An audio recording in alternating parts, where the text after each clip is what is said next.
ও cricketer, তার আগের পরিচয় ও একজন মানুষ, সাধারণ মানুষ। তো আমি মনে করি আমি ওর সাথে কথা বলে যতটুকু বুঝেছি যে ওর শারীরিক থেকে মানসিকভাবে ও বেশি ভেঙে পড়েছে। নাঈম হাসানের পক্ষে দাঁড়িয়েছে মিঠুনের কোয়াব। নাঈম হাসানের পক্ষে দাঁড়িয়েছে আমাদের এক সময়ের বাংলাদেশের অলরাউন্ডার ব্যাটার ও বলার মিঠুনের কোয়াব। কোয়াবের প্রেসিডেন্ট এখন হচ্ছে আমাদের মিঠুন দা, যিনি রীতিমতো তাকে বাংলার লর্ড শঙ্কর হিসেবে ধরা হয়। সেই মিঠুন ভাই এখন নাঈমের পাশে দাঁড়িয়েছে। ইটস এ গ্রেট মিঠুন ভাই। আমি জানি না আপনি ক্রিকেটে মাঠে কতটুকু কাঁপাইতে পারছেন, কতটুকু সুনাম অর্জন করতে পারছেন, বাট আজকে যে কাজটা করলেন, আজকে যে স্টেপটা নিলেন, সত্যিই আপনার জন্য আমার ঠিক এই জায়গা থেকে সম্মানটা বেরোচ্ছে। কারণ আপনি একজন ভুক্তভোগী, একজন একজনের উপরে অন্যায়ভাবে আক্রমণ করা হয়েছে, তার পাশে তার পক্ষ নিয়ে কথা বলেছেন। শুধু আপনি নয়, গোটা বিসিবি, গোটা বাংলাদেশ সরগরম এই নাঈমকে কেন্দ্র করে। হ্যালো এভরিওয়ান, আসসালামু আলাইকুম। শিমুল আছি আপনাদের সঙ্গে। নাঈম আমাদের একজন জাতীয় দলের খেলোয়াড়, যার উপরে অপ্রত্যাশিতভাবে অনেক কিছু ঘটে গেছে, এটা নিশ্চয়ই আপনারা অনেকেই জানেন। সো এটাকে কেন্দ্র করে মোটামুটি বেশ বাংলাদেশ চরম উত্তাল।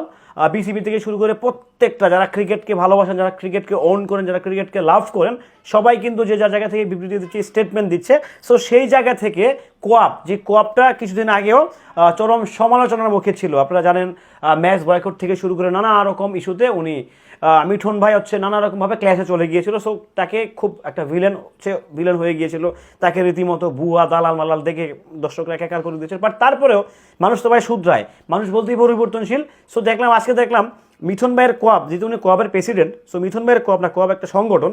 সো ওই প্রেসিডেন্ট কোয়াবের প্রেসিডেন্ট এখন রাইট না যিনি আছেন মিঠুন, উনি দেখলাম একটা বিবৃতি দিয়েছেন এবং কি উনি দুঃখ প্রকাশ করেছেন যে প্লেয়াররা তো আসলে স্বাধীনভাবে বাঁচতে চায়। স্বাধীনভাবে তো আসলে সত্যি প্রত্যেকটা প্লেয়ার, প্রত্যেকটা দেশের নাগরিক, প্রত্যেকজন মানুষই কিন্তু স্বাধীনভাবে সিকিউরভাবে বাঁচতে চায়। সো সেই জায়গা থেকে অবশ্যই নাঈমের বিচার পাওয়ার অধিকার আছে এবং কি নট অনলি নাঈম, বাংলাদেশের প্রত্যেকটা প্লেয়ার কিংবা ইচ অ্যান্ড এভরি সিঙ্গেল নাগরিক সবার কিন্তু সেম নিরাপত্তা পাওয়ার অধিকার আছে। কিন্তু আমার ট্যাক্সের টাকায় তাদের স্যালারি হচ্ছে, আমি ট্যাক্স দিচ্ছি। দেখেন, আমি হয়তো হায়ার স্যালারি পাচ্ছি না, আমার স্যালারি থেকে ট্যাক্স ডিডাক্ট হচ্ছে না, সে ফর এক্সাম্পল, কিন্তু আমি কিন্তু যে জায়গায় সিগারেট কিনি আমি সরকারকে ট্যাক্স দিচ্ছি, আমি যে পান কিনি সরকারকে ট্যাক্স দিচ্ছি, ইচ অ্যান্ড এভরি পার্ট থেকে আমি সরকারকে ট্যাক্স দিচ্ছি। সো আমাকে তো সরকার নিরাপত্তা দিবে, সেটা তো সরকার দায়বদ্ধ, তাই না? সো সেই জায়গা থেকে ডেফিনেটলি নাঈমের উপরে যেই অন্যায়টা, যে অত্যাচারটা হয়েছে, ইন্টেনশনালি হোক, জেনে হোক, বুঝে হোক, না জেনে হোক, না বুঝে হোক, যেভাবেই হোক, তার ভিতরে একটা চরম লেভেলের টর্চার। এবং এটা আসলে আমাদের জন্য লজ্জাজনক একটা ব্যাপার যে আমাদের দেশের ন্যাশনাল টিমের প্লেয়ারগুলো হচ্ছে পুলিশ পিটায় নিরপরাধ মানুষদেরকে। আমি আসলে এটা কি বলবো আসলে বুঝতেছি না আসলে। যাই হোক, পুলিশও মোটামুটি বেশ ভালো দেখলাম, অ্যাকশনে গিয়েছে। আসলে পুলিশ কোনো ব্যক্তির অধীনে চলে না। বাংলাদেশ পুলিশ এটা একটা সংবিধানের একটা অংশ, তাদের একটা আইন বাস্তবায়ন করে, যারা হচ্ছে দেশটাকে নিয়ন্ত্রণ করে।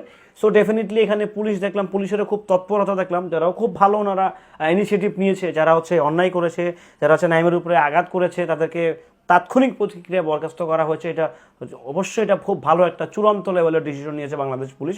নিঃসন্দেহে এটার জন্য একটা ক্ল্যাপ হয়, কারণ ওনারা ভালো কাজ করেছে। সব পুলিশ কিন্তু ভাই এক না, সবাই পাঁচটা আঙ্গুল কি সমান।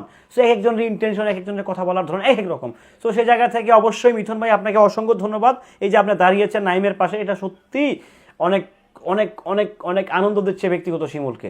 সো ভালো থাকবেন, সুস্থ থাকবেন, নিত্য নতুন আপডেট পেতে সঙ্গেই থাকবেন। আল্লাহ হাফেজ।